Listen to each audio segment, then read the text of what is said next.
All right, we will call this CRA meeting to order on August 24th, 2023. Everybody please stand with me. We're going to have a moment of silence followed by the Pledge of Allegiance.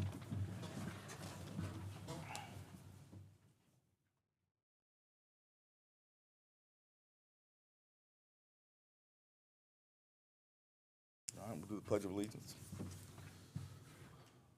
I pledge allegiance to the flag of the United States of America and to the republic for which it stands, one nation, under God, indivisible, with liberty and justice for all.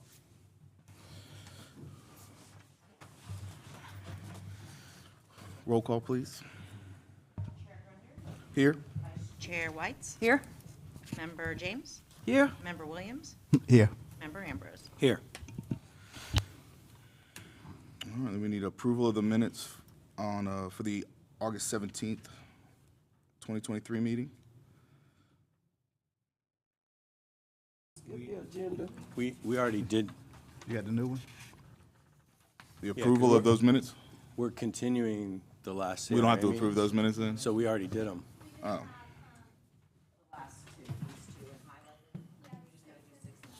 okay, so we don't approve those ones. Got it. Are they, I guess this will all be one continuous for the next one. Thanks a lot, guys. Jeez. We got you. It's okay.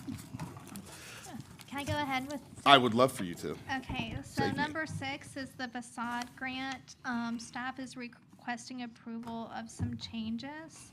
The biggest change is that the grant right now, the allowable amount that we're allowed to provide is $5,000 per business and or for property.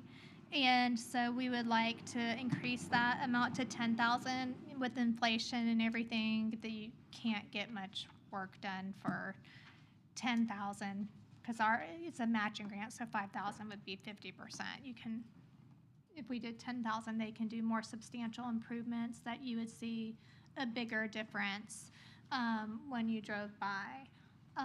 But not to say they can't ask for lower, but typically they always try for the higher amount.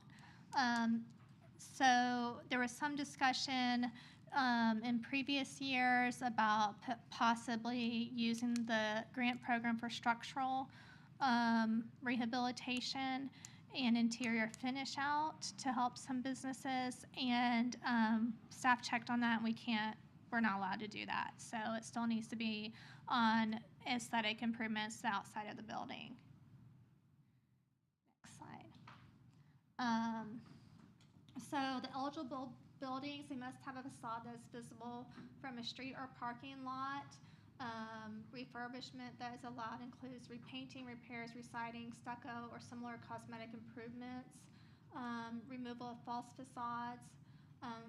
Facade cleaning other than general maintenance. Replacement of damaged windows or doors. Walkway enhancements. Awnings, canopies, or other coverings over windows. Electrical repairs or additions that are directly related to exterior or display windows, lights, or awnings. Decorative additions such as sconces and other architectural features. Roof repair and replacement is only eligible if there's a tangible upgrade, like from shingle to metal or something that's a higher level material.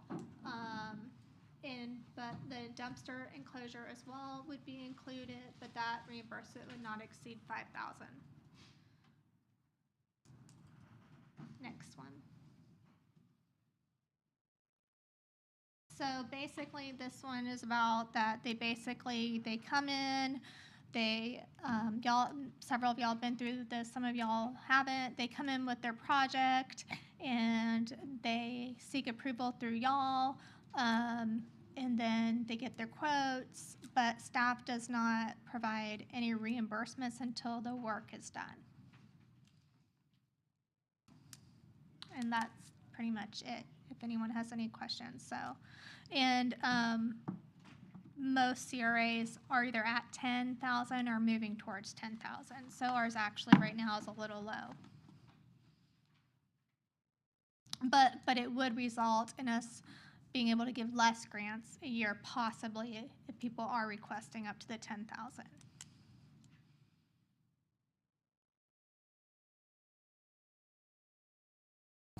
Is it an open process, or are there deadlines during the year that someone would apply? Amy and I have talked about this. Typically, it's been an open process. What we would like to do, though, is do a call for projects at certain times during the year. So we'd like to do a call for projects maybe October 1, and then if they're not all taken, leave it open. And if no one takes the remaining money while it's open, do a second call for projects maybe halfway through the year. That's what we were thinking. But so say at the beginning of the year, say all the money's taken that's budgeted for.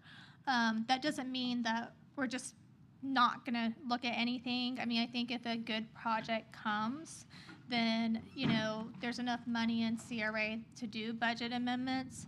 And so we wouldn't want to not bring you a good project for that reason. Does that answer your question?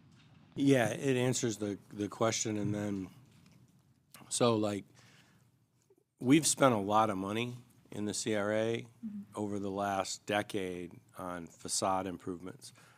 And there's been this trend that they are, decorative, less structure. And, so the awnings we paid to put in get tattered and they get taken down. Or, it just doesn't last. There's no maintenance requirement. It falls into disrepair. In fact, we've provided facade grants for some of the buildings twice. Okay. So I guess anything that encourages substantial facade improvements, so like retuck pointing of the brick facades would qualify, I assume. It's maintenance, but it improves the front and maintains the building. Or, a metal door, glass and metal door to go into one of the shops is a lot cheaper than a wooden one that would fit or has typically been there, but I'd rather see something that's historically accurate, which it's in the historic district. I mean, I'm glad we're making more money available. Maybe people will think bigger, and it'll help. So I like the additional detail that's in the grant application and the requirements in the improved version, so it helps. Absolutely. So when Diane presented the budget, the CRA budget was Tuesday, 2 days ago, the fund balance for CRA was projected to be 0. Is that correct? That is correct, but other years, the fund balance has been projected the same, and typically what has happened is it hasn't been spent, and we've had a significant fund balance from year to year. It's kind of put there saying, like, it's here, you can use it, but it's not necessarily the intention to use it all, if that makes sense. It does. I just, making a budget with no savings left behind makes me a little bit nervous. And there should be, the goal would be to have 3 months savings in that budget, so To staff's cover fixed job would costs be- and whatnot? To cover salaries and, Well, it's good practice. And so staff would be monitoring it. I would not be comfortable with it ending up 0 at the end of the year. So staff would be monitoring it. So there's, with CRA, it's different than other budgets. Some budgets, like the general fund, there's just certain things you have to say yes to, where CRA is more discretionary, so it's a lot easier to manage to make sure that we keep a good fund balance. we've got a line item here for transfer to general fund, 27.5. Is that the maximum that CRA can contribute to the general fund, or is that, Well, typically, there's. or does that come in the other way? So in the past, there was some sort of analysis that came up with these numbers that you typically would hire an outside firm for some of these transfers. And so at some point, that number, or a number close to that, was based on the services the city provides to the CRA. And so that's the transfer amount. So I would not anticipate that going up. Okay. Because the city's not providing any additional services to CRA than we currently already are. Okay. I'm not opposed to bumping the amount at all, because I think it would encourage beautification, but, you know, we've also been talking about doing the lights downtown, and I don't know where we are with that. Thomas was working on change. Do you want to talk about it? The lighting.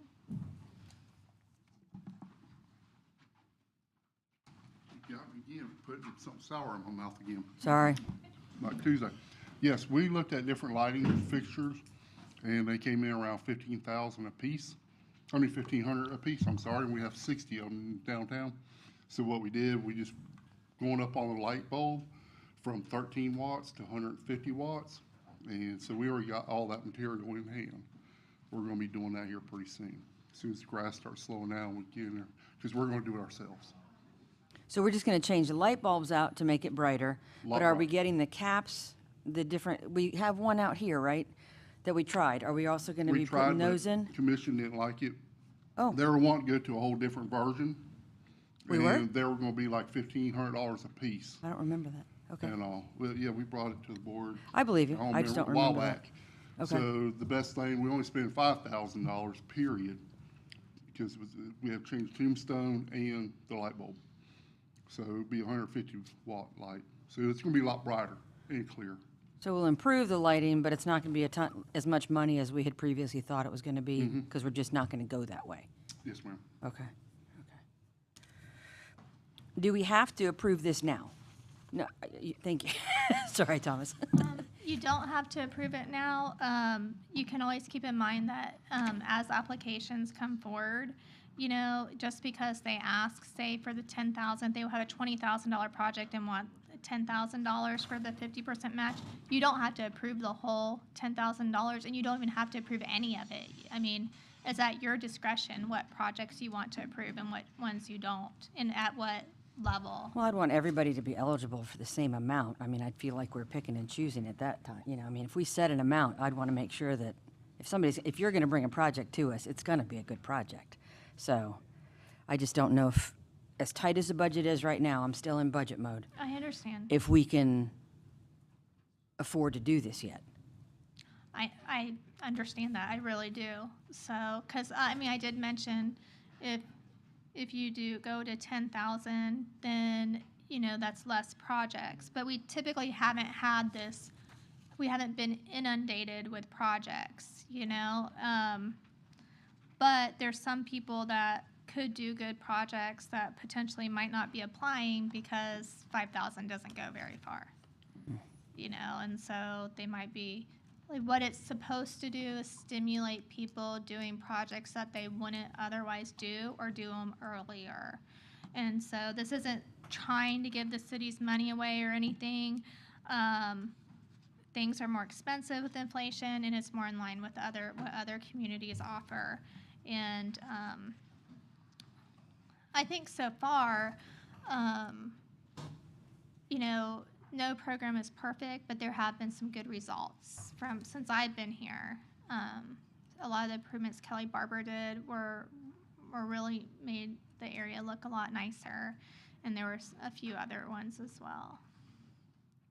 I mean, we're actually proposing that the budget's cut in more than half from what we had budgeted last year. Do you think that we spent so little of that budget because it was such a small amount? Do you think that had an impact on how many people? I think, honestly, I don't think that the program has been pushed very hard. I think that it's just been I don't think we've communicated it or advertised it very well. What I would anticipate could possibly come from this is we do a call for projects, and that's what I would hope, and we get, you know, possibly say we get 8, but we can only fund 4, but then it gives you the opportunity to pick which ones really you think will make a high impact. Instead of just funding every single one that comes, it gives you the opportunity to step back and say, you know, what do you think is best for the community? And it also, you do a call for projects that gets people thinking in their head a little bit on what they might want to do. And, but I think we've had a more passive approach to the program and not as proactive as we should be. So I think that you will have people going after this. And I think you will have more people possibly wanting to make improvements because the amount's higher, because they can do something that's gonna make more of a difference to their facade, whereas, you know, $10,000 are very limited on what you can do. So they might think, well, that's not gonna, whatever the project may be, it's just gonna have a negligible impact, so it's not worth even their 5,000, right? Like, I'm just trying to, there's a lot of different thought processes that can come from this, but there's more money at hand, so I think there'd be more people thinking, what can I do? Because there's a bigger opportunity for them. I think the more money, the more likelihood of stimulating reinvestment and redevelopment, or revitalization's the better word. Do you have a sense yet how much the appraisal and the updated report is gonna be for the priest? Because we've got this $100,000 here earmarked, but, I have it in my, I have the appraisal amount, because I already got it, because the guy's working on it. I can't remember how much, it wasn't very much at all. Like, it was definitely under 5,000. I think it was but I like mean, do you 3. anticipate us even spending half of this for those 2 line items? Because that would free up some money too. I don't, and I would anticipate, I think that the amount of money that you put in there for the program, if we push it, I think it'll all be taken. To Is that get the appraisal and the updated structural assessment? Oh, no, I'm sorry. I thought, I was thinking you were talking about the facade program out in there. Oh, no, sorry. For the priest. structural assessment, they have not given me a quote on that. They were just updating their report. So I'm waiting on Paul Stressing to give me a formal quote. But the appraisal currently is, it was under 5,000. I think it was Okay. 3. But I don't have it right in front of me. I just remember it wasn't very much. I mean, that gives us a number at least. Yeah. I mean, $95,000, you're not going to pay Paul Stressing $90,000. No, And have, you know, I mean, I paused when we had talked, it was like around the $20,000 range or something like that was what it was, but he didn't give me a specific number. Yeah.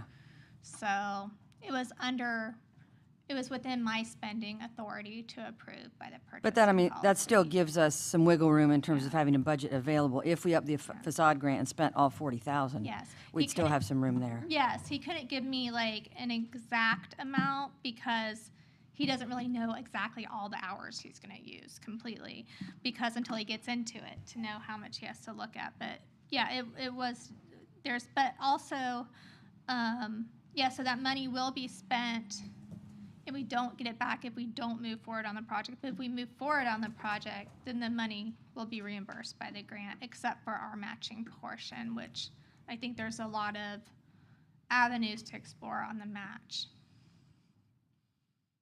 The hope would be for that $100,000 to be something that is just there and replenished, and that it's not something that we plan on spending all the $100,000. But The we hope could would be move that that. we get money from the community if we decide to move forward, Right. you know, and not Right. spend the $100,000. It's Right. just like, the hope is that it's a placeholder, you know, besides the appraisal and assessment. Well, I mean, at least it appears to be right now, based on the data we have at the moment. Yeah. We don't Right. anticipate spending anywhere near all that money. Right. And we've got a little bit of breathing room in terms of the budget then. Okay. Okay.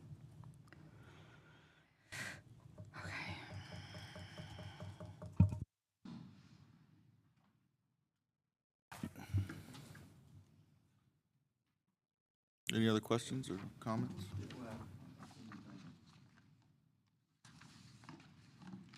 So, if somebody say, well, I don't want to spend 20,000, Right. I want to do a $10,000 project. So then we just match the 5,000, correct? Right. They can bring a $2,000 project and we match the $1,000. Okay, so then that money staying there, if somebody else comes say they want to do are we going to try to spend all that money, 40,000, in 1 year, or we just going to transfer it to the next year? I think you would want to have projects come that are good enough that you spend it. Because that's the point of the program, is to get the money out there so businesses in the CRA district can make improvements to their buildings and that make an impact within the community. like, one of the reasons, like, even for the $10,000, like, the expanded CRA area, and I don't know the streets very well because they're numbers, and I still get confused on the numbers. Yeah, I could live here 10 years, and I'm still not gonna remember the street names. My mind just doesn't function that way. But in the new expanded CRA area across from where the nursery is, there's that building that's kind of getting, like, half a building now. It's structurally not sound and uninhabitable, but it was at one point a commercial area, and you can tell that it was a cute looking building. You know, I think the intent of the additional amount is so when there's projects like that, you could just participate at a higher degree if someone ever came in and wanted to do something that was a little more. But again, like, it's, you know, you don't, if, you know, there's criteria for the program that help y'all decide what you want, what is worth investing in, what isn't. But you don't have to approve all the projects that come before you.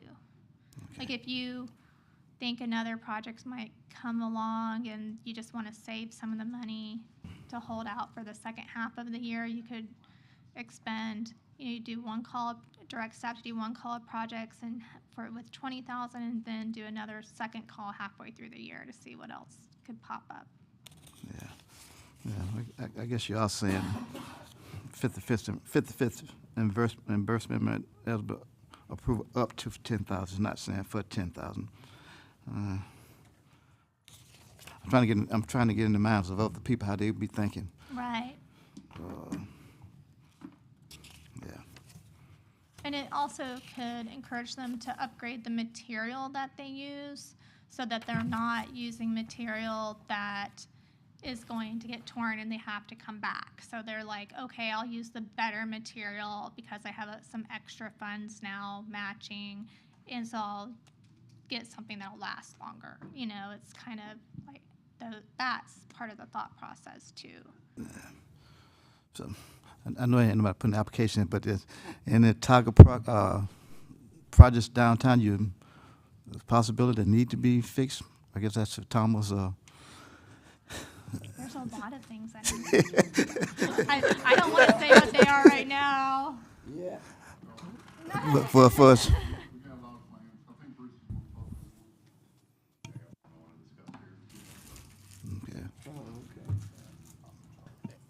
And we're not really discussing the budget, we're just discussing the new application. Yeah, we're just Yeah. and the discussing whether program. you want to do this, if you want to approve the new rules and regulations, which are basically the same except for a few changes that basically kind of tighten it up a little bit so that we make sure that we are utilizing the city's funds in a fiduciary manner.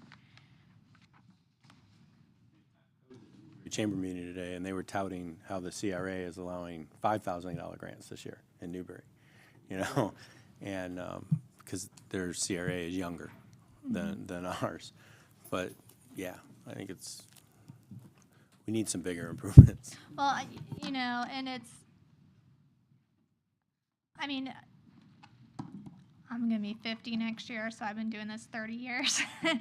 and you know, there are a couple downtown areas that, you know, I've sat and watched, and typically the areas that the city makes bigger investments in, the business community does the same, and then the revitalization happens a little quicker. Like,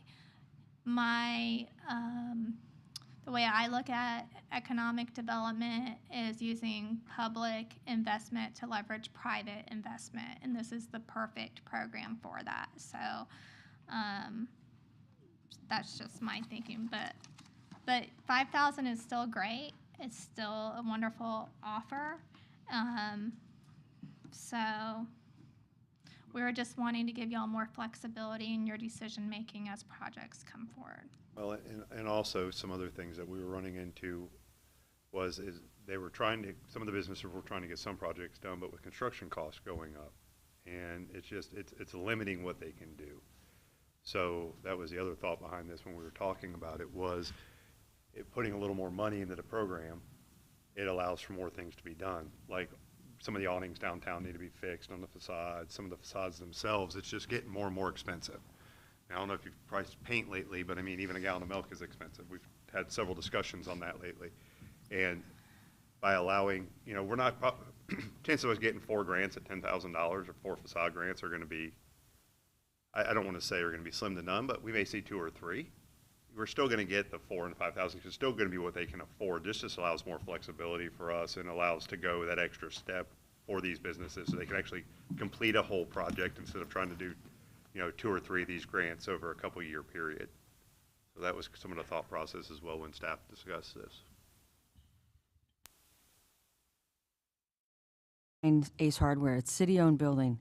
Is that eligible for CRA funds to help shore that up, I mean, since it's within the district? I would technically probably. I would say yeah. I would say yes, just because it's within the district, it would be eligible for city funding. I mean, I double check with Scott just to make sure. Yeah, yeah. But it's a corporation that is under the umbrella of the city, but separate, but under, you know? Mm-hmm. But the building belongs to the city. But Right. the building Right. belongs to us. That's just, Yeah, but didn't we use some CRA funding on the building that Chambers in at one point to do some improvements? Didn't we do like the railing out there? Wasn't that? yes. We did that through Yep. CRA funds, so I Yep. think we'd be able to Yep. do some improvements over Yep. there. But I don't know if you necessarily have to do that underneath this program. Like, I think if the CRA wanted to help out the city, then that would be a negotiation between the CRA and the city, because it still is a capital improvement. So Right. the point of the CRA is to do capital projects. All you're asking is to raise it from 5 to 10 grand? Yeah, and well, we've changed like a few things in here, like the dumpsters, you know, Right. added the dumpsters in there, just a few small things. So Did we have just- 40,000 last year in budget? I don't have the numbers We in had front of me. 100. We had I don't have the budget in front of me. We had 100 grand for last We had year? 100, but we only spent 5. Oh, So, That you would have, that said we're not getting the project out. Well, that's I been, don't know. I again, mean, it goes it's back to what I very said a minute ago. It's, for- you know, 5,000, seven it's projects. really hemmed up some of the scope of the project some people needed to do. So that was some of the biggest restrictions from talking to some of the business owners was, you know, if it was a little bit a larger pot, we could, you know, where we had, you know, $6,000 or $7,000 in there, we could ask for an additional 7,000. We could complete that $14,000 project instead of getting it 3/4 of the way done and then having to wait to try to reapply again or something along those lines. if you wanted to approve it, it'd be to approve the new regulations for the facade grant program, including the increase from 5,000 to up to 10,000 in funding for individual projects. I think whatever we can do to entice businesses to make downtown look better is important for us to do. And if it's not working, you can always take it back down to 5. I mean, I think that's probably the way I'm looking at it it. is harder to never go go down. back. Yeah, that's true. But it says up to 10. It doesn't say it has to be 10. No. Right. It's up to 10. So it can be anywhere along Right. the way there and do Yeah. it. Right. And I like the way that you redesigned and, I shouldn't say design, redone the actual application. I think you'll get a better picture of what's to be done, what they expect when it's finished from the changes that you've done on that application. Amy worked really hard on all of it. Yeah, you did do a good job, I think. And she did a lot of research on different things too. Mhm.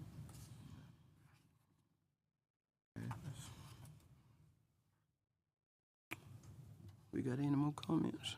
Do we have any more comments or anything, or does anybody want to make a motion? Audience comments?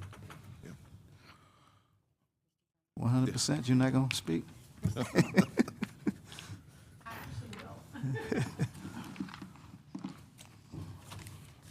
Willie.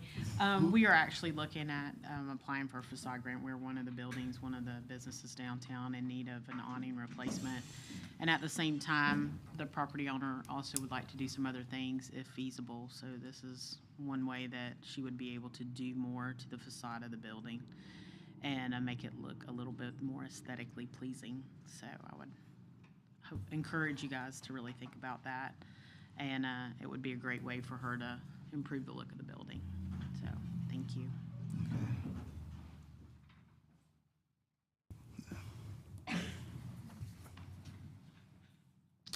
You good to go? Mr. Chair, I'll make a motion that we approve this new facade grant application with the maximum amount up to $10,000. I second. All right. Any other comments? Been properly moved and seconded? If it's a, oh, sorry. Oh, no, Oh, y'all haven't voted? I'm Sorry. gonna vote, I but thought y'all voted. we don't want to vote. I just like. No, what do you got? No, I for some reason in my mind, I jumped ahead. I thought y'all all voted yes, but someone No, we might haven't. vote no, you could. So I was just gonna ask something afterwards. Okay. All right, all those in favor, say aye. Aye. All those opposed, same sign. It passes. What I was gonna ask is, are y'all okay if we do a call for projects in October? Yeah, Yes, Okay, all right. absolutely. Well, I am. absolutely. Well, we already got a jump on one that we know of. Yeah. Yep. Just saying. All right, moving on to the next, it looks like we maybe jumped 6 and went to 7. Yeah. So we'll do 6 now. Discuss, consider, and act on Sunrise Consulting Group service and performance agreements. So we discussed this a little bit at the previous meeting. Basically, Sunrise Consulting Group is a lobbying group. You know, they keep us advised on bills and things that impact small cities. A lot of time, the Florida League of Cities, they look at Florida as a whole, and the bills they bring out are important and impact cities, but if you start reading deeper into some of the proposed bills, there's often a lot of proposed bills that impact small cities in pretty substantial ways that they don't always capture or make at the top of their legislative agenda. I won't go into specifics, but there were a few this year that we became, that behind the scenes we wrote some letters for and stuff that would have hurt us budgetarily in a very bad way.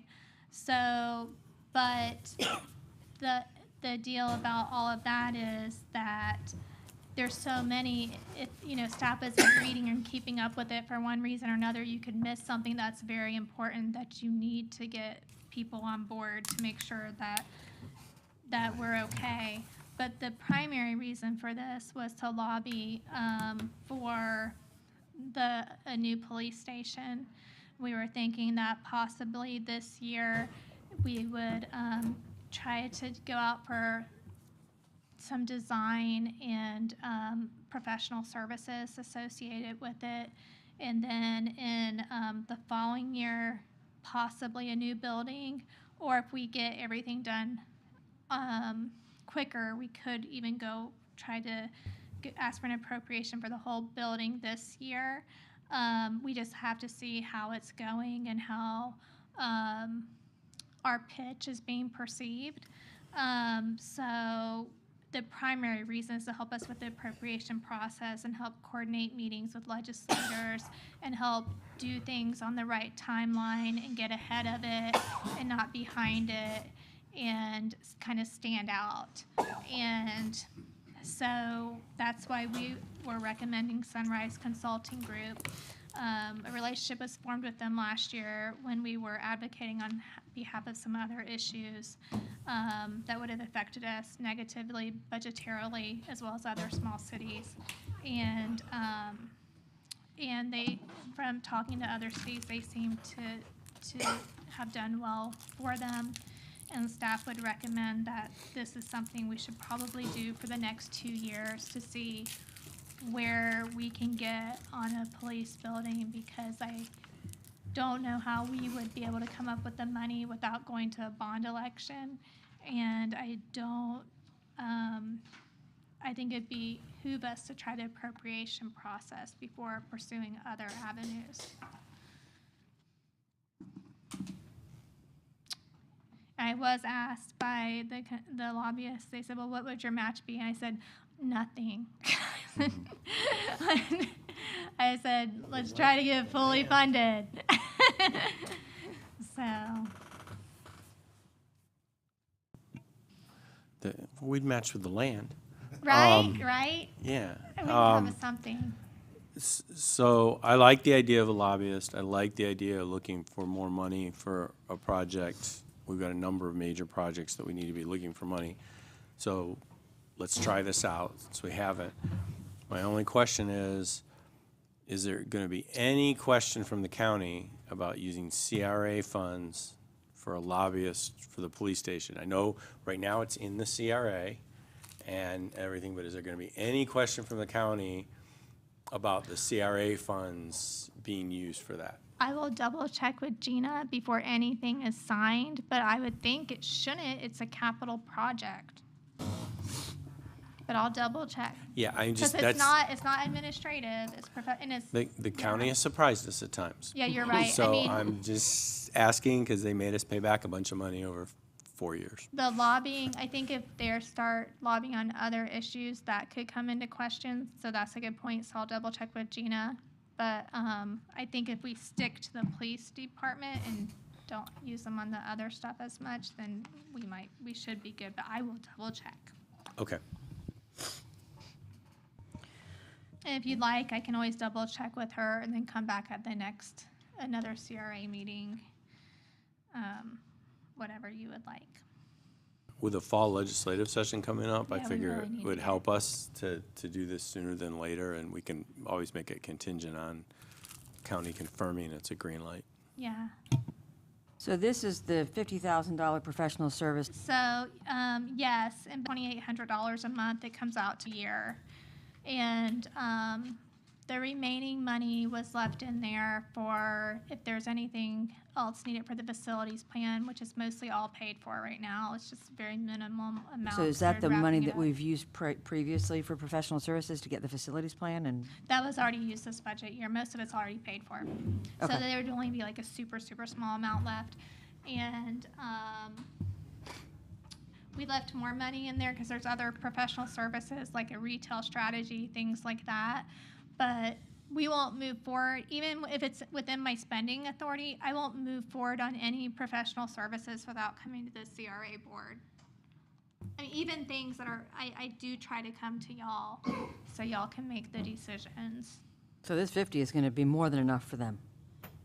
Oh, yeah. Okay, Yeah, okay. that they won't even, it's 33, like in some odd number, Okay. some odd change, but it won't be any more than that. This is all encompassing.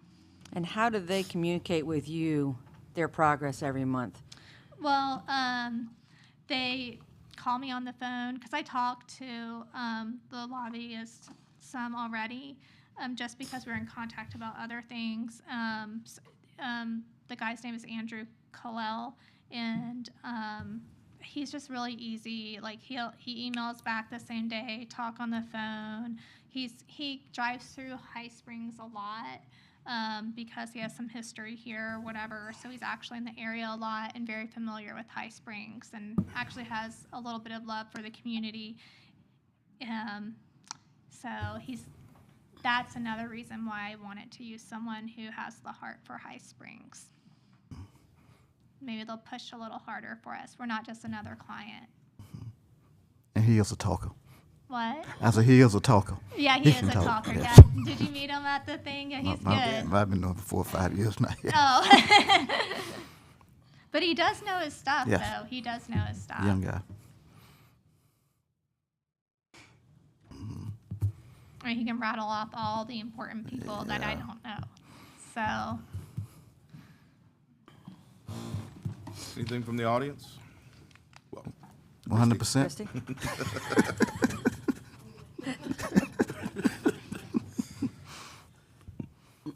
Any other commissioner comments?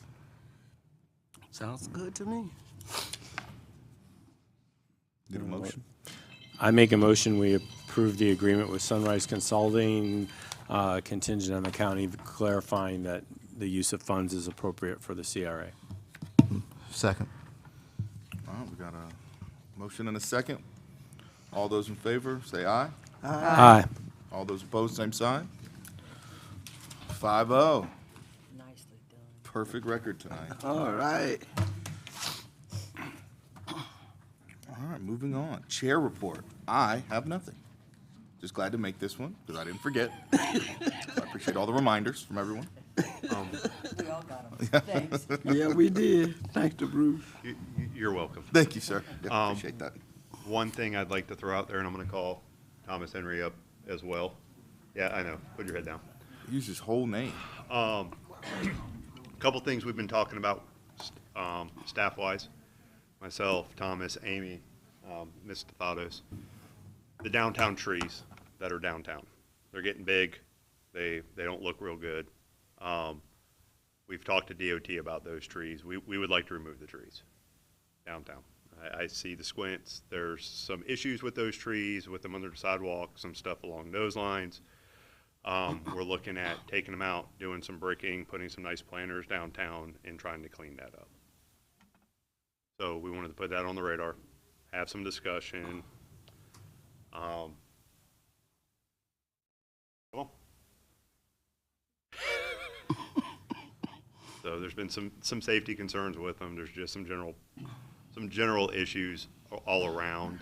I don't know that we necessarily need a decision tonight, but we wanted to put it on your radar, have some discussion, open for some discussion. Yeah, that was some of the plans that, when I got here, I went around and talked to all the business owners downtown. They were requesting for them trees to be moved because they are tearing their awnings up. They are out of shape. They haven't been maintained over the years properly, them holly trees. So we did get permission from, like Bruce said, from DOT that we're the ones that maintain them anyway. We do whatever we want with the trees. As y'all been up downtown, you see the sidewalks up and all that. That's due to the rooting problem. So with the planters that Bruce was saying, Amy purchases some nice big water, they self-waterers. Big planters on the ground, and then we're gonna have hanging baskets from the black antique lights. So you're gonna have your colors up and down. So it's gonna make it look bigger and better, trust me. I remember putting those trees down there, and I thought that's one of the questions I asked about those roots and was it going to tear up the sidewalk. And I went back and looked at some of that, just to echo what you were saying. We were told they were going to be small trees. Small trees. They weren't supposed to be To get this big. Yes. And I went back and looked, and you asked the question, and I think Travis was on there as well. There was a couple, and that was the specific question. These are going to get big. Oh, no, they're going to be small trees. We don't have to worry about the roots. Well, they're big trees, and now we have root problems. Yeah, and I figured that was going to happen because roots going to grow. Yes, sir. Well, to go on that, I'm sorry about that, but DOT has met with Bruce and I, and Ashley, 2 weeks ago, that there will be a project coming in on that road that's gonna be doing, they're gonna be redoing the sidewalks and everything too. So the trees will be coming down, due to the rooting problem and new sidewalk look and everything else. So this way here, we just get a faster start on it. And we're trying, that's part of the beautification that you were asking about. That's part of it for downtown. It's not the big oak trees up north of 27. It's just the heart of that area. Just that part of Main Street between Railroad and Old First.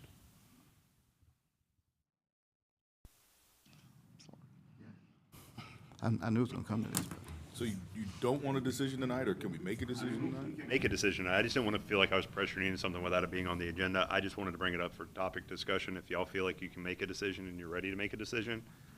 But can we make a decision since it's not on the agenda? That was my next question too, but we don't have I an don't think attorney so. here, so, I mean, we can discuss it at Next meeting. It's- next meeting It's as well. nothing, it's nothing that would require public notice, so, I mean, it's more of a housekeeping item. I mean, if you have a publicly noticed meeting, you can conduct business on anything as long as it doesn't require public notice. I mean, mean- for that, like, you know, an ordinance or something like that. And you five are gonna get the same phone calls we are, so. I mean, Well, that's my comment. If we're gonna do this, they need to come down and the planners need to go in and everything all in one swift That's what I'm motion. trying to get a schedule for. So the planners are ready.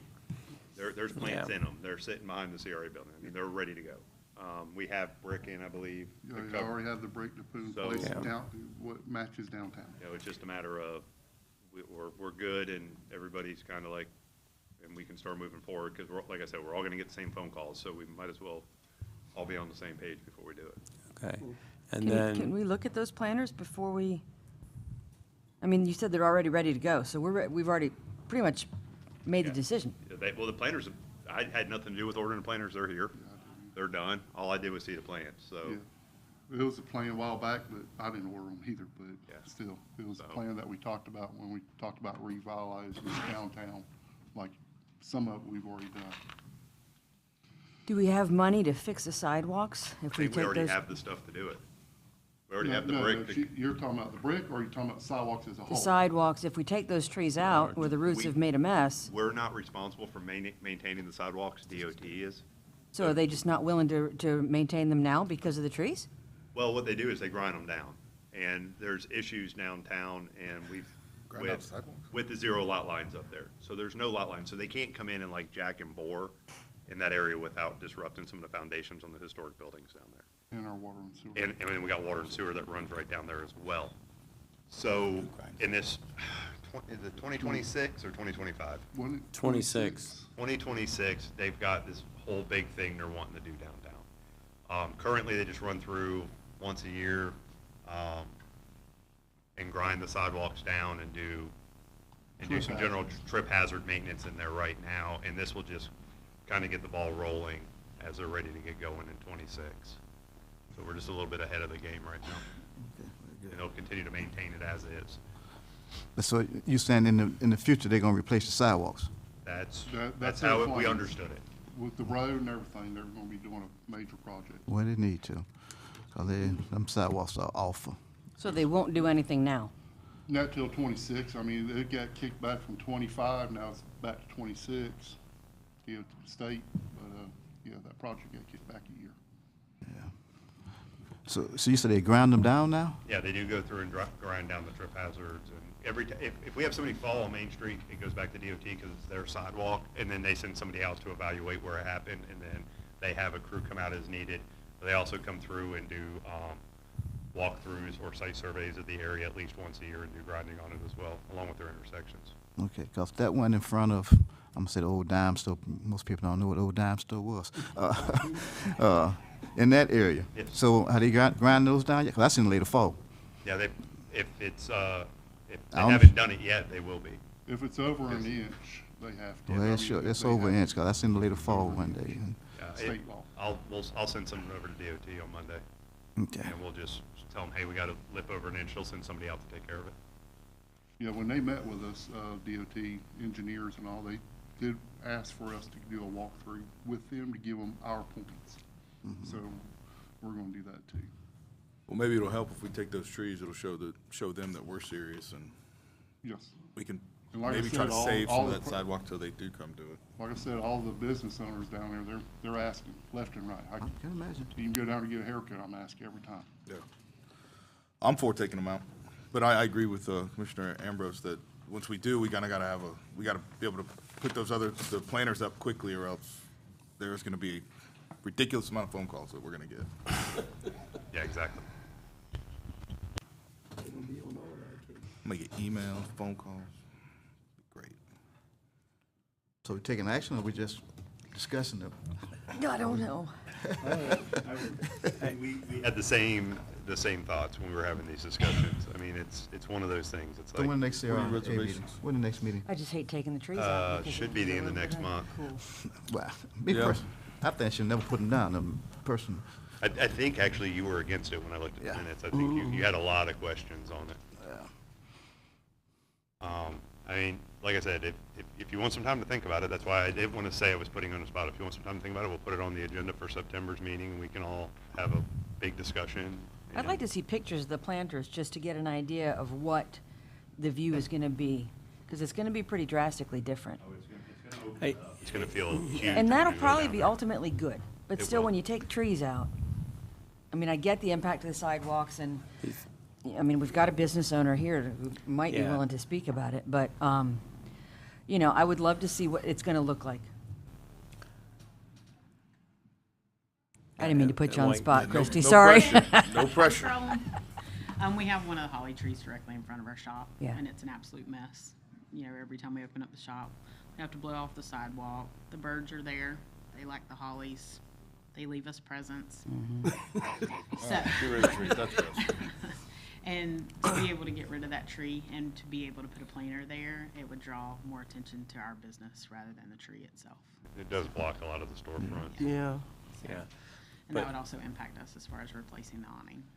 So we'd like to have a bigger awning, so when it is raining, people can walk from store to store rather than get wet. So that would be Look at extremely helpful. Yeah, I mean, this is really an opportunity to just go ahead, instead of us doing something and the community reacting, tell the community, this is what we're planning, these are why, show them the pictures of the planners, put it out there and say, hey, the decision we made at the September meeting. If nobody comes to the meeting, then, Yep. you know, we're kind of like, hey, we put it out there, and if the room fills up with people that are save the trees, then Yep. that's a different conversation. I like that approach. Well, and we're good with that. That's why I wanted to bring it up for Yeah. discussion. And that gives us time also, we can get you a timetable. So we can sit down and seriously have a timetable. Hey, if we start, you know, it's going to take us 2 weeks to do the whole area or something like that, to where we know, and we can set that timetable up as well. If that works, Yep. we'll put something together. Staff will prepare something for the next CRA meeting, and we'll have it for the September meeting, and we'll make a decision then. Okay. Good. And we'll get some pictures of what we have now, what we anticipate it Well, looking could we, like. I could just walk over there and see it, right? You said they're Absolutely, they're right behind the building. Yes, ma'am. And they already have plants in them. Yeah, That's nice. they're ready to go. Okay. Field trip. You want to go now? Yeah, I mean, yeah. All right. That would be announcements. And then, any public comments? Not all at once, everybody. Not At least all we at got them once. public I here know. now. It's not just Christie. All right, we'll entertain a motion to adjourn. So Motion moved. made. And over.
mic on.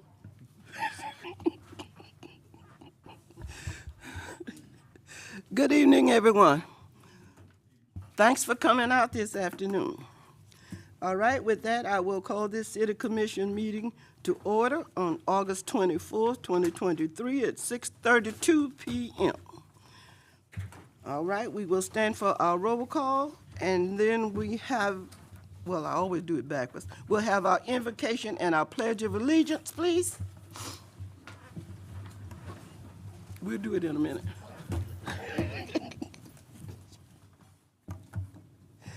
Dear Lord, we come on this dais again to take care of the business of the city of High Springs.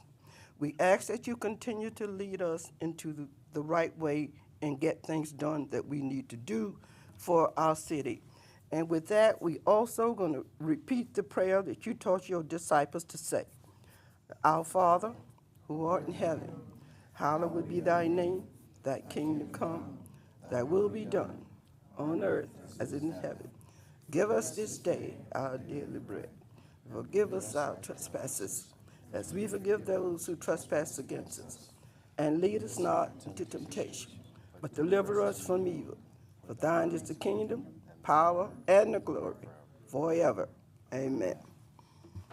Thank you. We do our pledge. I pledge allegiance to the flag of the United States of America and to the republic for which it stands, one nation, under God, indivisible, with liberty and justice for all. Thank all of you. Now we'll have our roll call, please. Mayor James, Here. Vice Mayor Ambrose. Here. Commissioner Grunder. Here. Commissioner Whites. Here. Commissioner Williams. Here. Okay, thank you. I'm going to ask for an approval of the agenda, but before I do, we need to make a couple of changes, please. Under special presentation, item E, we're going to add a presentation from the robotics team. And under F, unfinished business, we will completely remove item number 1. So with those changes, could I have a motion, please? I make a motion, we approve the agenda with the changes you just outlined. Second. Okay, it's been properly moved in second that the agenda be amended as requested. All those in favor respond with aye. Aye. Those opposed, same sign. Agenda approved. All right, our next item is item D, approval of the consent agenda. I make a motion, we approve the consent agenda with the 2 attached sets of minutes. Second. All right, it's been properly moved in second that the consent agenda be approved with both items. Those in favor respond with aye. Aye. Those opposed, same sign.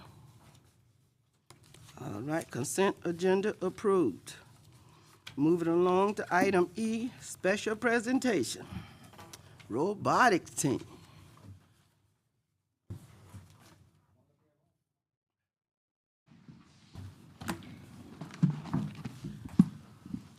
Thank you, everybody. We just wanted to come before you guys and say thank you so much to you, the City of High Springs, and to the businesses around town that supported the robotics team back in May on their trip to California to compete against 79 other teams from around the world. Super proud of this team. They went in there. They had some adversities they had to overcome, but they did so. They finished in the top 50% of all the teams that were there. And they just did incredible. The way they responded, I'm so proud of them and looking forward to this year as we continue the program and expand the program. We went from 1 team last year to 6 teams this year. So the program is just growing exponentially, and we could not have done this without the support of the city and the businesses around town that helped us. So just as a token of our appreciation, we have a couple of plaques. First one for the city. Just a picture of our No, I'm coming down there. of the team there, and then High Springs Mercantile. You guys will come up real quick.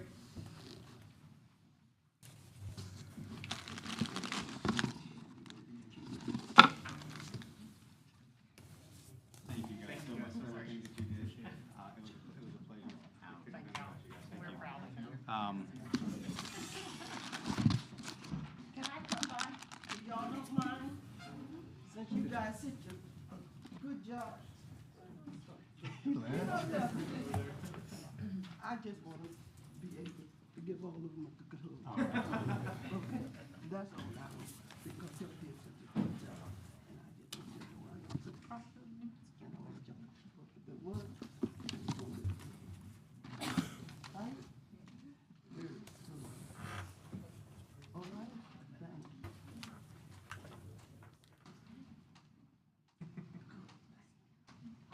All right, I'll leave you. One for you too. Thank you so much. Okay. Thanks to all of you. Congratulations. Mr. Allen, Mr. Thomas, these two gentlemen, 24 hours they stood at a smoker, cooking Boston butts for us so that we could raise Yes. additional funds. So we are super appreciative of you guys as well. Nominated, bro. Thank you. We appreciate you guys. Thank you. For all that you do.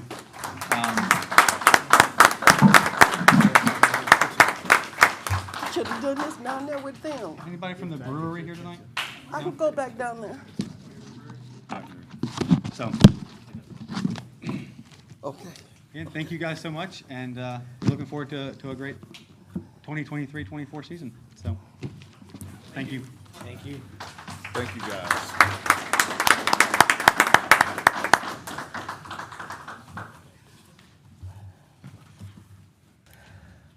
Thank you.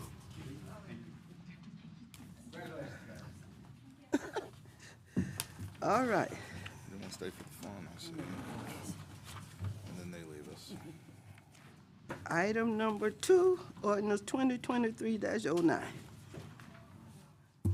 Madam Mayor, this is an ordinance of the City of High Springs, Florida, amending the Code of Ordinances of the City of High Springs, Article 5, Boards, Commissions, and Authorities, Division 7, Mayor's Youth Council, providing for severability, repealing all ordinances in conflict, and providing an effective date. Appropriate motion is pass ordinance number 2023-09 upon its reading by title only. Thank you.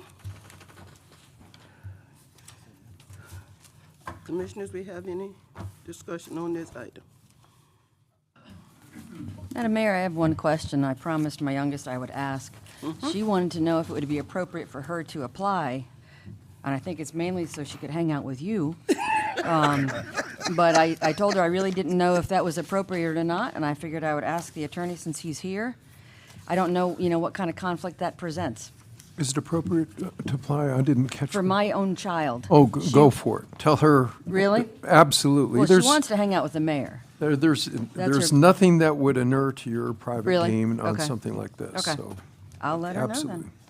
Thank you. All Sure. right. Tell her I say thank you. All right. Anything else, Commissioners? Audience? No? Okay. Madam Mayor, Motion. I would love to make a motion that we approve ordinance 2023-09 as read. Second. Okay, it has been properly moved and second that ordinance 2023-09 be approved.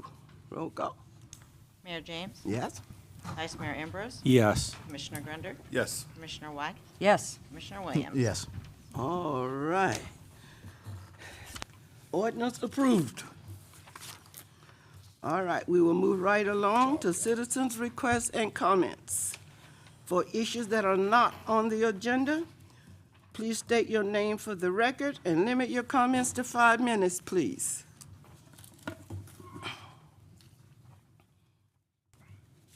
No one? Oh, okay. David Lynch.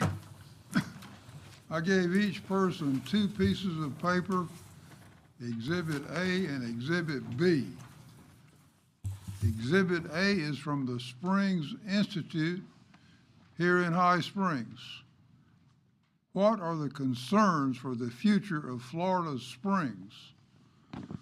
Looking down below at the bottom of the page, read that. It says springs with intermittent or permanent flow cessation.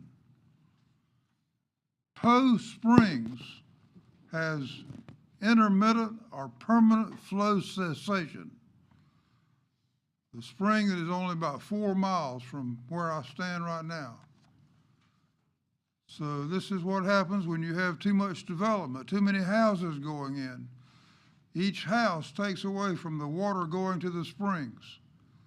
I urge the commissioners not to approve any more big developments.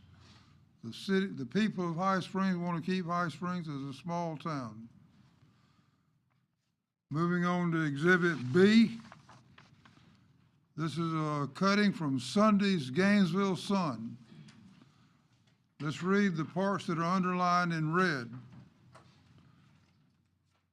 Drinking alcohol freely in Gainesville streets is soon to be abolished citywide, with the exception of a few spots. The commission considered factors such as helping downtown businesses and how openly drinking may lead to violence and crime, as well as the Gainesville Police Department's capacity to enforce the ordinances to prevent violence and crime. So what can we take away from Exhibit B? We can take away the fact that alcoholic beverages are associated with violence and crime. And they place a burden on law enforcement.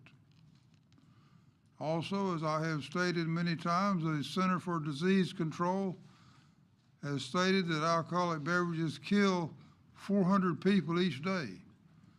But yet the city persists in allowing High Springs Brewing to use the High Springs name to promote a product that kills 400 people each day.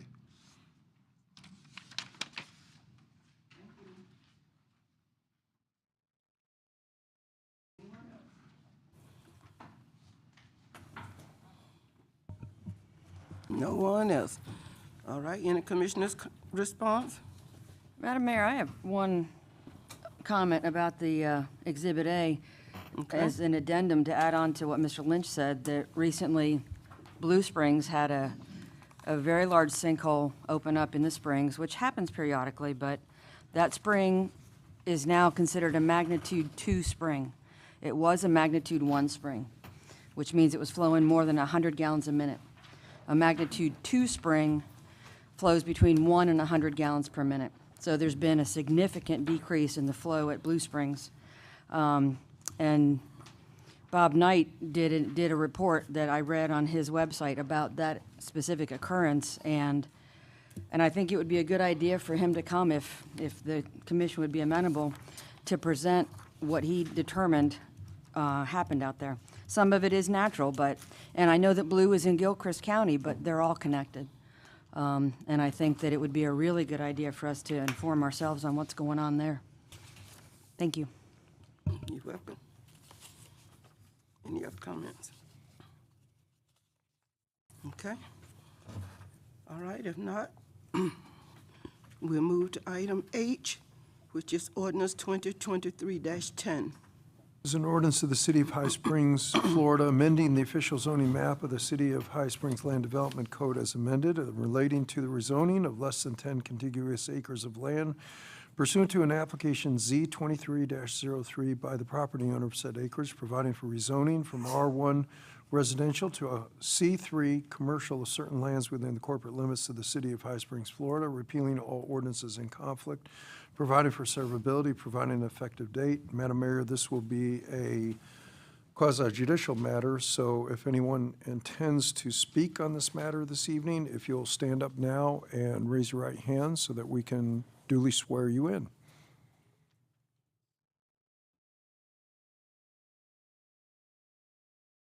Ashley, are you going to present, or Christy? Yes. Christy's, okay. I didn't see Christy out there, so I'm figuring it's you. Do you swear or affirm to tell the whole truth and nothing but the truth?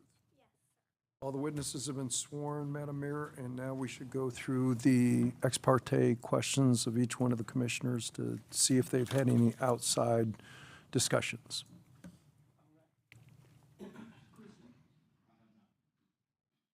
None for me, other than attending the Plan Board meeting on Monday. Nothing for me. Nothing for me other than talking with Bruce. Okay, and nothing from me either. We've gone through all the procedural niceties to begin, and if, Ashley, if you want to set the stage for us. Okay, this is a requested zoning change from Turnsole Builders. Currently, the zoning is R1, and they would like to change it to C3. C3 does surround the property on both sides, and so in commercial does make sense because it's along 441. So staff is recommending approval. Kevin, if you can go to the next slide. The property is located close to Memorial Park. Can you go to the next one too, please? There were some questions the last time when they just came to present to y'all. This doesn't have anything to do with the zoning and shouldn't affect the zoning, but just to go ahead and answer them. There was questions regarding the wells. So as you can see, there's two lines. One more towards the right is 300 feet from the wells, and the one that's closer to the left is 500 feet from the wells. So basically their building would not be allowed within the 300 feet. So after this rezoning, if it's approved, they still need to come and get a conditional use permit to allow for storage. And then after that, they would need to come for site plan approval. But since it was asked, the site plan would definitely need to be amended.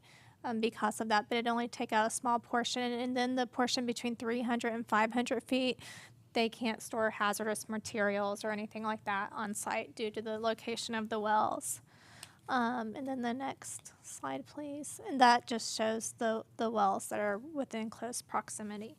So, but back to the rezoning, from the standpoint of the rezoning, it does make sense to rezone from R1 to C3.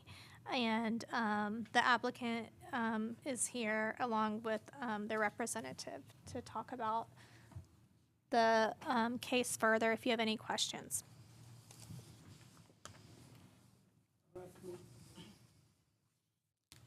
We got questions?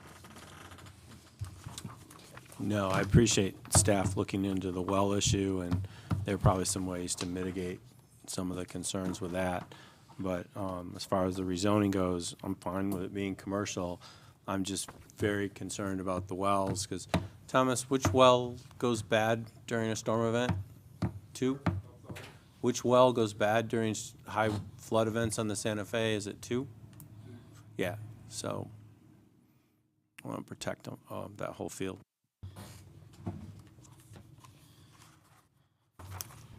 Madam Mayor, when you say the well goes bad, what do you mean by the well goes bad? Does it tannic acid? Does it get color? Does it? And it can color. So that one This gets one- color, but one doesn't? Right. What's the they're at difference in the different depth? depths. I don't know off the top of my head. No, And only one's one is deeper. getting, Two is, I One believe, is deeper two than the two other. is the deeper well. huh, I'll have to verify that with staff, though. I don't remember what the depths of those are. All right, any other questions here? All right, do the applicants want to make a statement of any kind? No? Questions from the audience? No again. Okay. I guess we're ready for a motion. I make a motion that we accept the rezoning to commercial. second. All right, has it been properly moved in second that rezoning be approved on the 2023-10? Ambrose, Yes. Commissioner Grunder, Yes. Commissioner Whites, Yes. Commissioner Williams. Yes. Mayor James. Yes. All right, ordinance 2023-10 is approved, 5-0. Our next item is discuss, consider, and act on Life Springs Church site plan. Madam Mayor, this is actually ex parte, or I'm sorry, this is actually quasi judicial as well. And of course, Ashley's already been sworn, so we don't need to re-swear her for this item. If there's any ex parte communications, we need to disclose that as well. All right, anybody? Kristen? No, ma'am. No? Madam Mayor, I'm going to have to recuse myself from participating in this conversation. I've given Angela the paperwork already. Okay. No, not for me. I've got nothing. Neither have I. All right.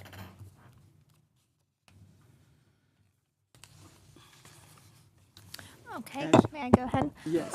Kevin, can we move to the site plan, please? So this is the site plan for Life Spring Church.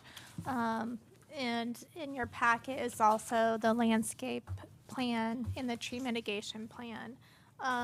So basically it meets all city regulations and has passed review from everyone on the site plan review committee.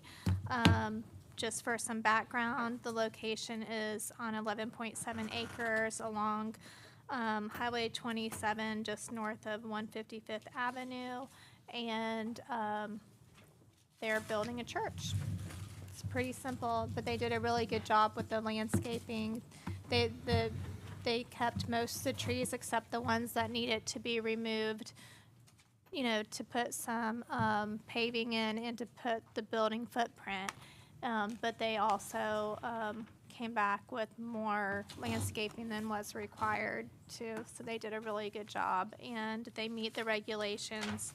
The renderings of the building are in your packet and they're very attractive and they met the regulations for that too. So staff is recommending approval and the applicant is here along with their representatives if you would like to hear from them. Okay, Commissioners, questions? Looking through the plan, it's a really nice, high-quality plan, and it really looks like it's going to be a nice addition. So I like seeing that. I know it's more than our code in a number of things, and we don't have a dark sky lighting thing, so a number of these things have come before us, and I've just encouraged developers to pick very carefully the lights that they use in the parking areas and things to limit any kind of overglow. And that would be really nice if that was also incorporated.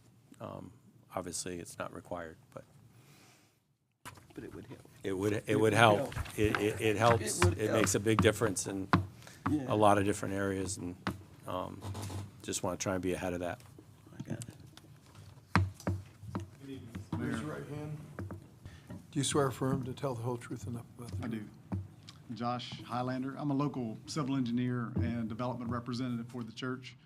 I believe the fixtures are dark sky compliant and full cutoff because we specify them on every project. I just wanted to let you know. And if you have any other questions, I'd be happy to answer any questions you've got about the development, the layout, the photos, any of it. So, Thank you. sure. No, we think it looks great. I do, at least. Thank you. I think everybody else does too. We all clear? Audience?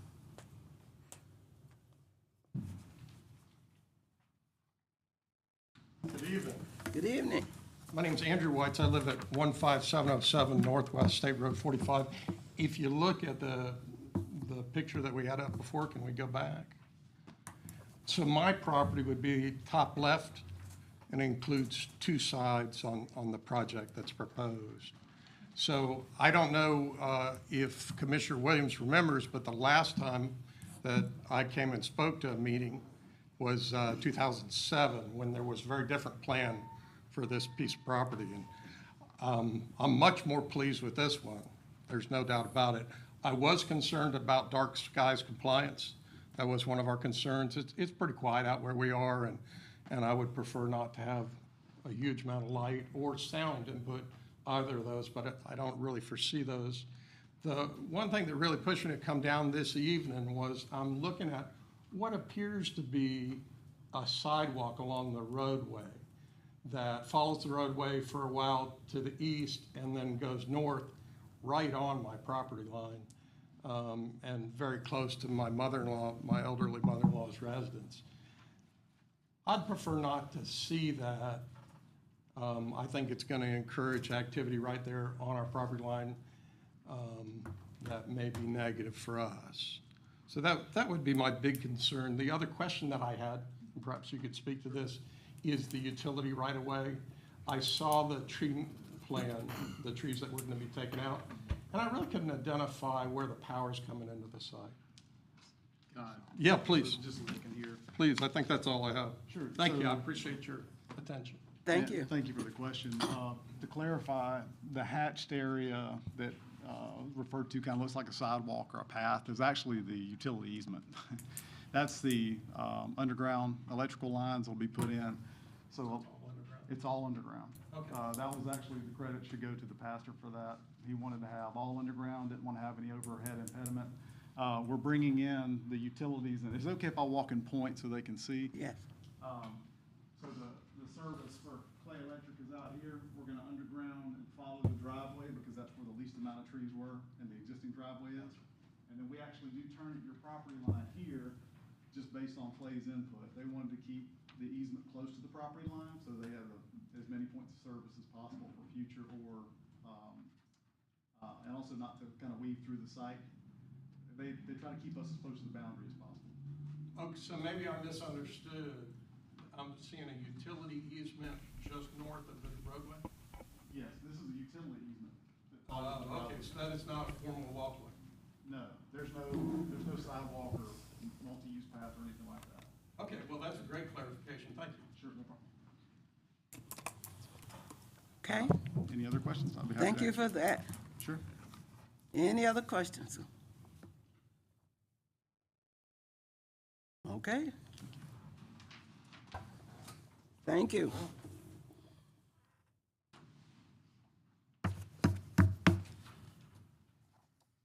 So I guess we need a, it just says discuss. You want us to vote on this? Oh, Yes. yes. All right. Madam Mayor, Motion? I make a motion that we approve the site plan for LifeSpring Church. I second. All right, it's been properly moved and second that the Life Springs Church site plan proposal be approved. So all those in favor, respond with aye. Aye. Those opposed, same sign. All right, carries 5-0.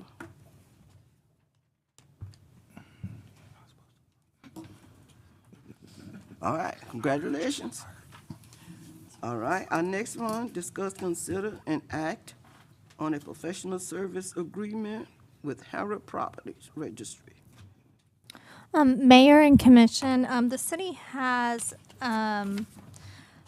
had a professional services agreement with Property Registry Champions to keep up with the city's property registration program. We have a program that basically the services that they were providing included keeping up with the foreclosed property, monitoring mortgage defaults, and doing registry fee collections and late fee penalty collections. The reason for this program was to have a list of the properties. So from a codes perspective, we can ensure they're maintained in safe condition. Also, so that we can keep up with them and eventually maybe the city secure them, and then we can give those properties to Habitat or sell the properties or put them to a higher and better use.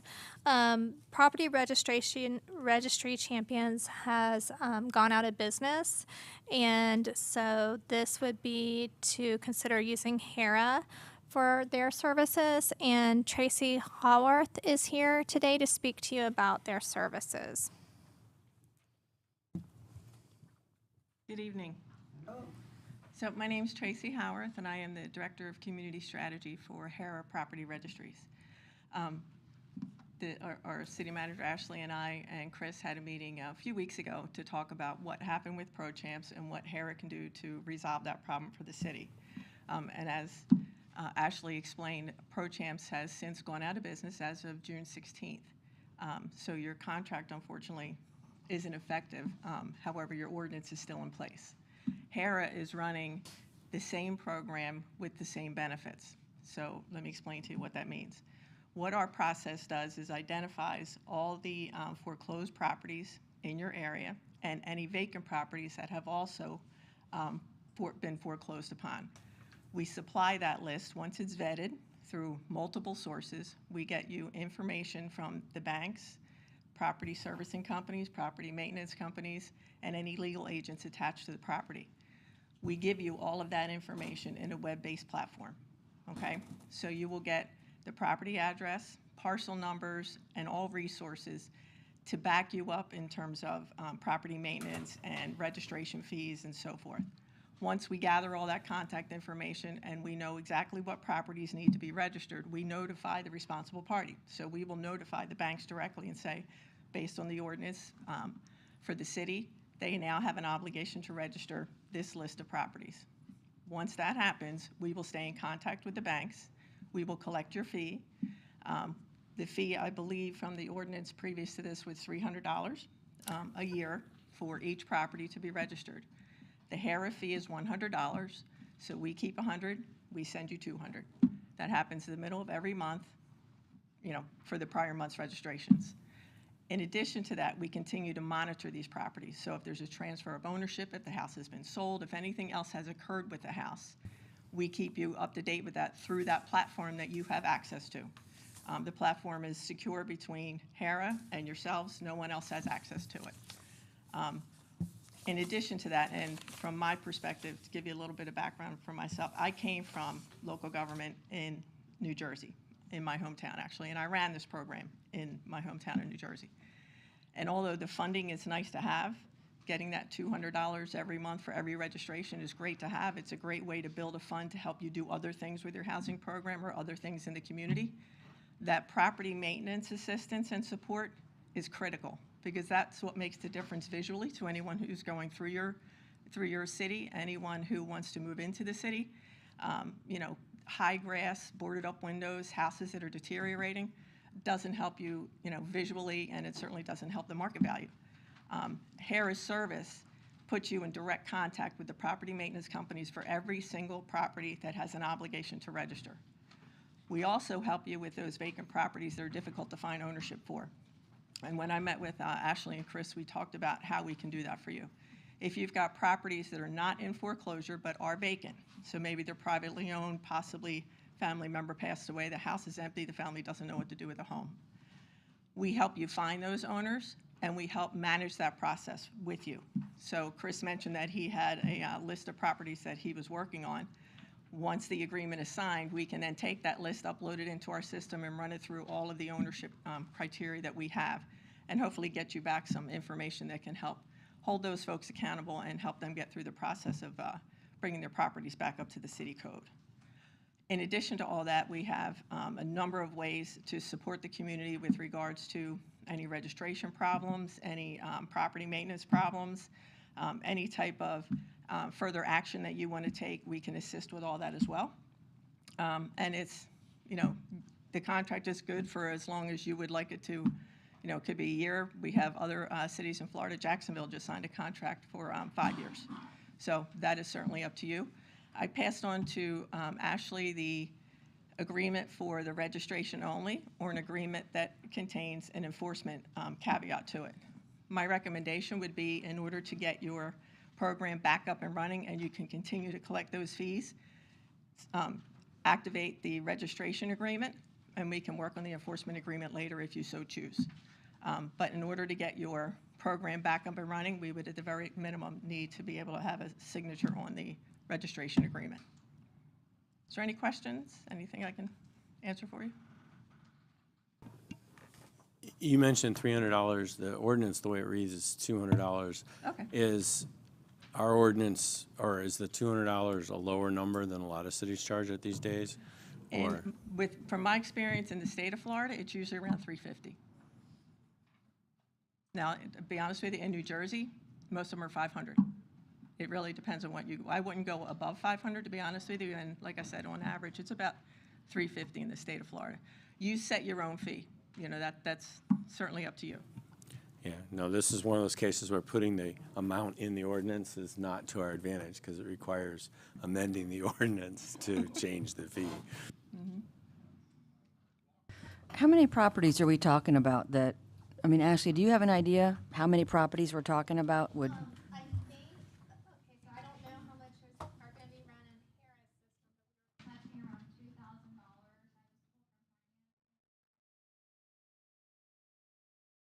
They might find more. You know, as of last week, it was approximately 28 properties that are verified and validated in an active foreclosure filing, whether it's occupied or vacant. And something to keep in mind is we do not reach out to your residents. If the house is occupied, the last people they want to hear from is us. They're going through enough. We do not reach out to your resident. Our business is with the city and with the bank. So the bank is notified, and because the bank is familiar with the ordinances that all the cities signed up for with ProChamps and the program itself, since it's identical, they're very quick to react to getting the registration up and running. And I know I was talking to Ashley, and she was telling me that the property maintenance companies, who are the ones that actually pay the payment on behalf of the bank, have been calling the city to find out what to do with your registration payment.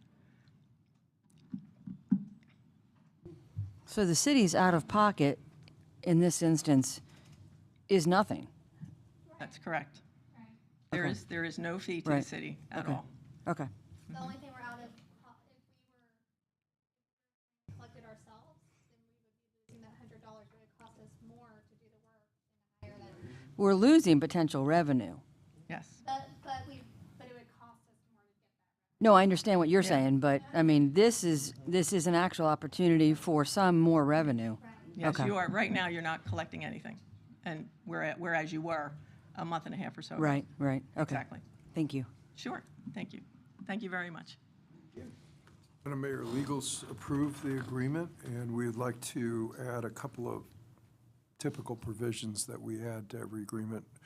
A 119 Sunshine Law provision and a couple of E-Verify and a couple of, so the appropriate motion would be to pass the HERA Property Registry contract with the City of High Springs, conditioned upon legal adding those clauses.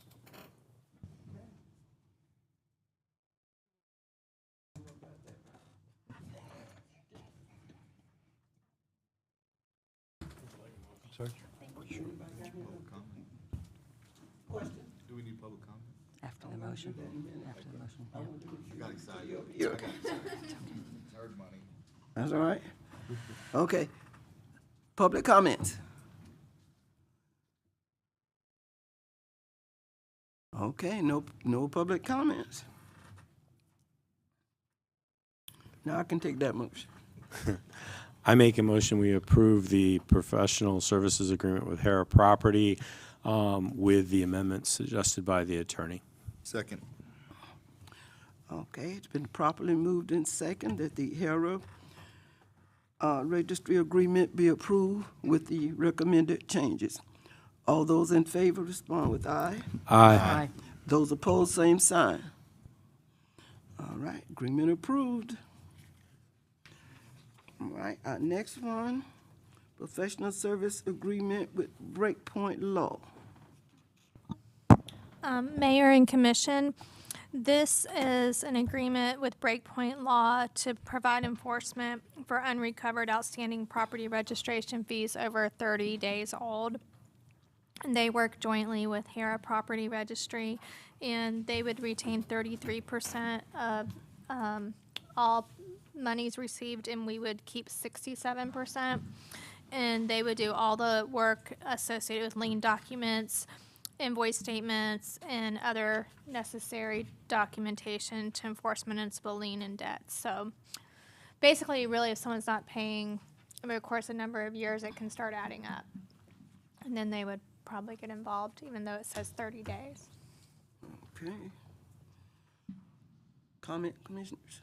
I have a question. How does this professional services agreement interact with our magistrate process? Is it completely independent? So if it goes through the magistrate process, because I've come to some of those meetings, and they don't get resolution, do we turn it over to these folks? No, this is, if there's a failure to pay the registration fee, then they will go after it to collect the fee. That's my understanding of the agreement. Where this becomes important is that, especially if you remember back to the 2008 timeframe, when there was just significant foreclosures. And of course, we've got interest rates going up, so we may be in a more foreclosure-oriented environment. And as the speaker just said, the last thing people need is additional pressure on them when this is going on. So they're interacting with the bank. These properties are distressed. They may have noxious weeds. They may have a fence that's open. The pool is not secured. The property is not secured. So we don't know what the environment's going to be, but it was like that to some extent in 2008. So they interact with the mortgage holder and say, look, this property is in rough shape. You need to do something to take care of and secure your interest in this property. That's basically what this is all about. They're hooked into that entire process, and that's what we're talking about here. Okay, thank you. And also, the appropriate motion in this one is to add the other, we've approved it conditioned upon the other clauses being added to the agreement. Okay. Any other questions? Audience questions, comments, concerns? None? Okay, then I guess we're ready for this motion on this item. Madam Mayor, I'll make a motion that we approve the professional services agreement with Breakpoint Law pending the legal additions that Mr. Walker recommends. Second.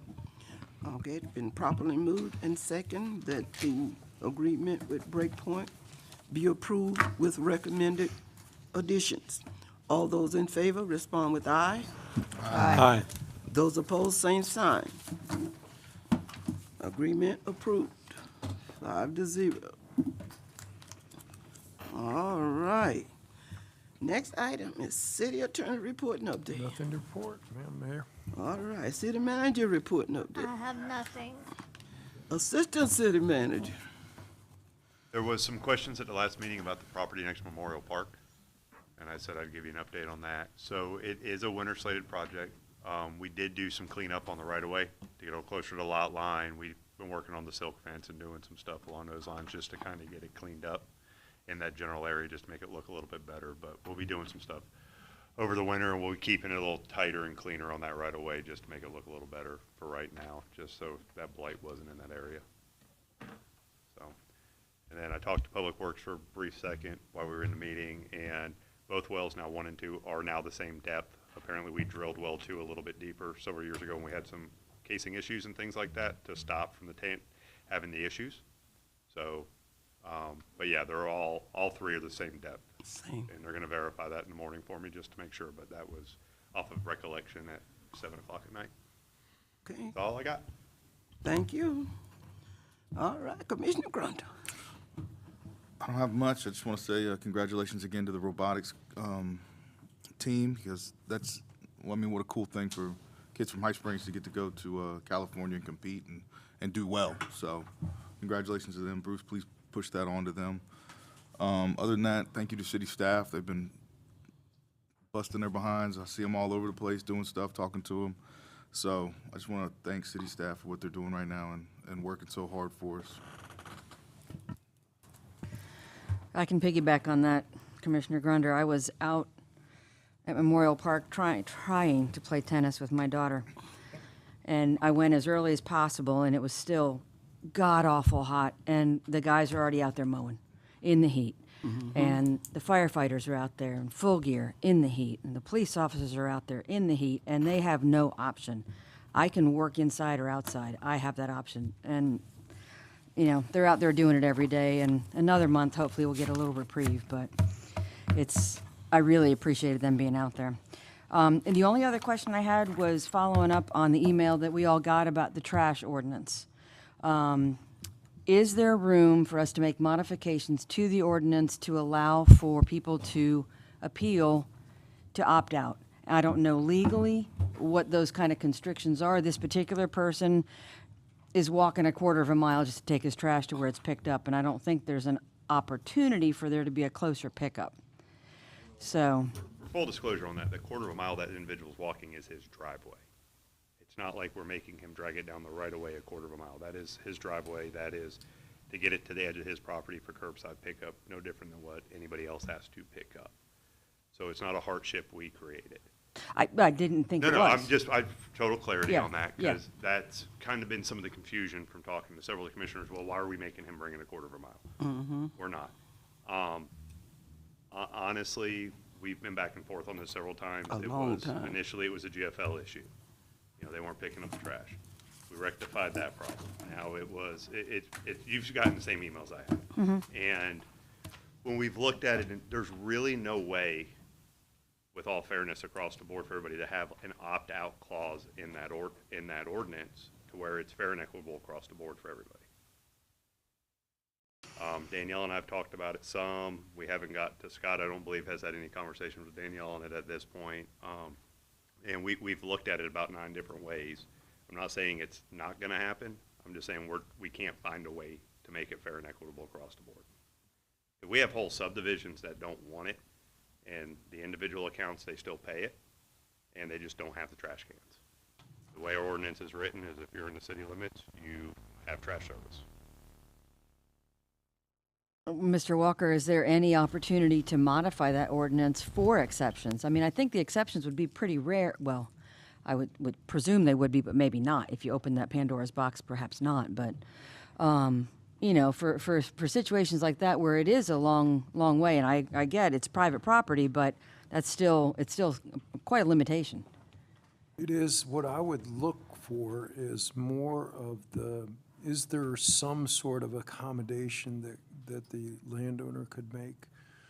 For example, is there some sort of a trash receptacle that could be curbside and he, you know, carries in his trunk the trash up to I don't know. It seems as though there's some sort of way to accommodate this so he's not lugging a trash bin a quarter of a mile up I don't know if it's sandy driveway or what it is. We offered doing like a 2-yard dumpster. There's several houses down there, and a 2-yard would be equivalent to like the 4 or 5 houses down there with a gravity lock, to place that at the end of the driveway and for our trash provider to pick that up. And it's been to no avail at this point. So Would that cost be the same if that were? It would have been the same because there's 4 houses down there, I believe, or 5 houses, and the 2-yard would be equivalent to those 4 or 5 cans that are down there, and the cost would have been identical. So I put back on him a little bit, hey, reach out to your neighbors, see if this is acceptable. If it's acceptable, we'll make the deal with, then it was GFL, they were willing to do it. Waste Pro was willing to do the same thing. And that wasn't gonna work for him either. So short of the only thing he wants is just to opt out. It doesn't seem like there's any give in either way, and that's just the way I'm perceiving it at this point by the emails. Can I add to that? I've seen the same emails and thought about this more than I ever thought I'd think about trash.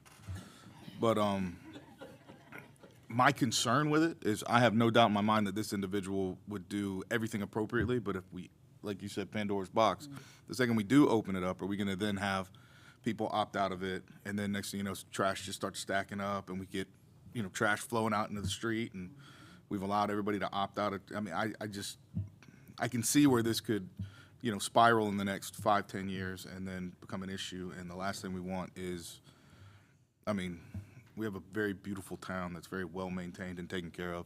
I don't want to ever be a part of something that changes that, and that's my concern about allowing people to opt out of the trash. I mean, you're gonna, yeah. Gonna be others that gonna want to do the same thing, and it's just gonna grow and grow and grow, and it's gonna be out of hand before you know it. And we've been working with this gentleman for a long time.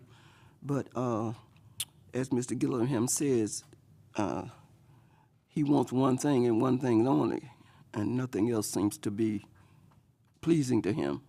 So I don't know what else we have to do at this point, short of changing the whole ordinance. We're not just sweeping under the rug. I mean, we've had a lot of conversation. I mean, again, to echo, Commissioner Grunder, I mean, we've spent a lot of time on that. We've dealt with a lot of solid waste issues over the last year and a half, 2 years. I mean, from changing providers to make sure these issues weren't happening. And he had a very, very valid complaint with our previous provider with the amount of misses they had and things along those lines. And we went through great steps to eliminate that problem and even offer additional solutions. I don't know until we find something that is fair and equitable across the board, or if there's a way to make it fair and equitable without opening Pandora's box, that we can change it without having huge impact throughout the whole city. I mean, it's greater than one individual. Yeah, it's one individual having the problem, but we have 7,000 other resident citizens we got to worry about too. I'm open for suggestions. If y'all have any, please reach out. I know we'll get with the that, attorneys. I looked at the ordinance and there's a restriction on, you're not required over a certain acreage, but there was nothing in terms of distance to the pickup point in that ordinance. So, okay. We even have, backdoor, what's called backdoor service, but it's, for elderly and things like that on side pickup and things like that. And we've talked to the provider a little bit about that, but again, it's a quarter-mile driveway, and trying to navigate a truck back on that quarter-mile driveway is another, it's a liability issue for them at that point. A lot of our backdoor side yard pickup is a regular residential lot, so there's some concerns on that as well. I also spoke to him about is there a place that would be closer, and he said, well, no, then they'd be my private property, and there's no room to turn around, so there isn't another option as far as I can tell. So. Yeah, so I mean, the dumpster option's still on the table. Okay. I mean, if that's something that they would like everybody to kind of get together, because if I put a 2-yard out there, and he's the only one, that house is the only one using it, then it's not a fair and equitable, if you will. Right. But if the 4 or 5 of them out there get together and say, yeah, we'll take the dumpster, we'll put a lock on it. That's what we talked about, doing a gravity lock on it, being able to, so they can lock it down, just the residents have a key, so it doesn't become a dumping point, and they can just haul a bag down at a time. That is something we can do. Okay, thank you. A couple of things here. I think I asked this question one time before, Bruce and Thomas. For as DOT, instead of trying to make that right by them trucks, trying to make the rights by the great outdoors and send them on down to by the bank to make the right to get out. If that's some DOT can put a sign up that say no right turns on 27 for trucks. Part of like that alternate area with the ordinance we did. So part of that was they had to put signs up coming in on that 27 corridor to cut back on that left and right turn to force them to go down there. What I know when we talked to Jesse about that with the no right turns, trying to clean something up here, what they wanted a bypass in one spot, which I think they were identifying. Turn my mic up, I got closer. They were wanting to do like 174th and use it for a bypass and come down 222 to reroute. And then there was discussion when we were talking about these no right turns of like, well, can we route them down 244th or the old 9th Street to get them across to 441 and use that area as well. So they were willing to talk to us about some changes, but they wanted us to offer other roads for them to turn on, if that makes sense. Yeah. There's no other roads to turn on. Right, and that, 174th, I mean, I don't know if we want them going down through that residential neighborhood. And then you got to make the make the left on 22nd. That's a residential area. That's and the all roads that's residential. Going down, 244 is another issue as well. So I feel like, and I mean, y'all had a meeting a couple weeks ago with them as well, and it's like every time I feel like we move 2 or 3 steps forward with them, we get knocked back 4 or 5, and we're back to square one again. Yeah, well, that's DOT. Yeah, I'm just curious, just because one day. I mean, we've even asked for like no left turns during like high traffic hours, like 6 in the morning to like 8 in the morning or 9 in the morning, and doing the same thing in the evenings from like a 4 to 7 deal, and it's just. Yeah, because I seen one the other day. He got really ugly. with the traffic, because people had to back up, and he just laying on his horn, trying to make people back up. I was supposed I gave him a ticket for being silly. Second thing is, I guess it might be for the attorney. Is there a law prohibiting for a public building to put a sign out saying, if you don't have a shirt on, you can't come in?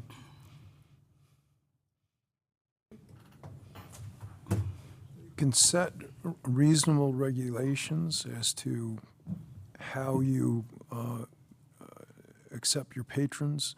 Now, is this a business, a private business that's open to the public? Is that what we're talking Well, I'm talking about City Hall. It just bothered me the other day when I seen a young man walking inside City Hall to pay his bills with no shirt on.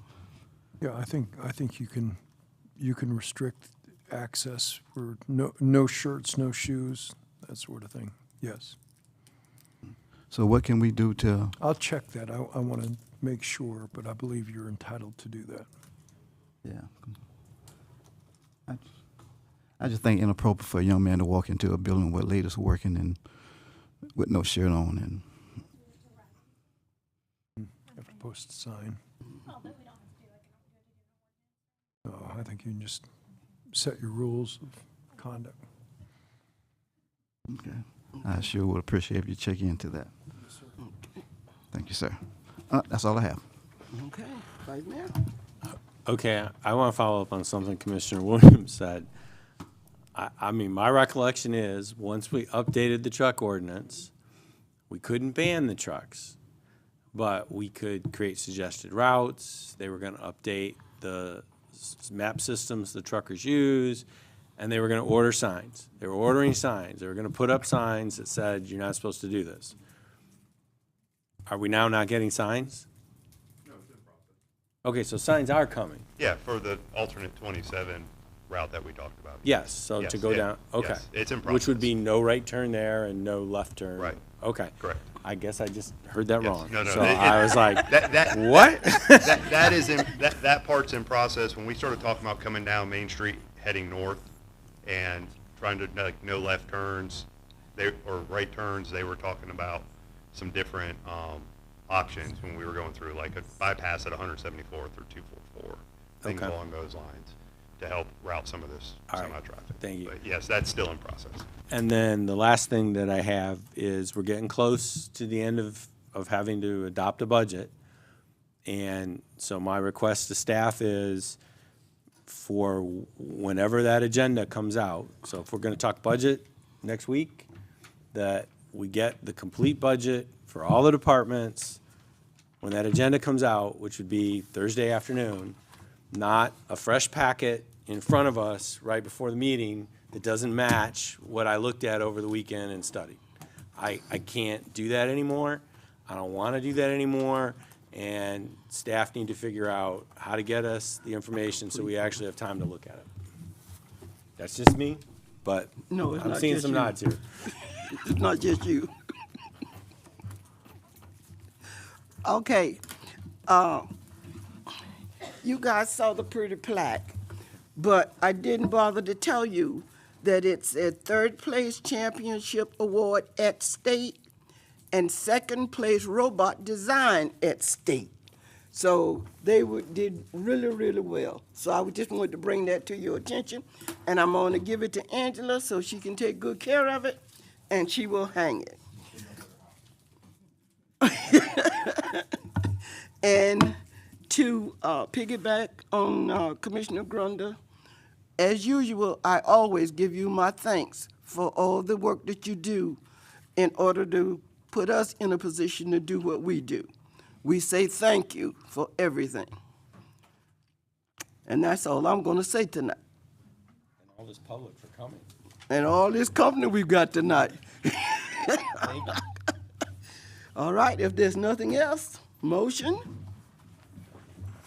I make a motion to adjourn.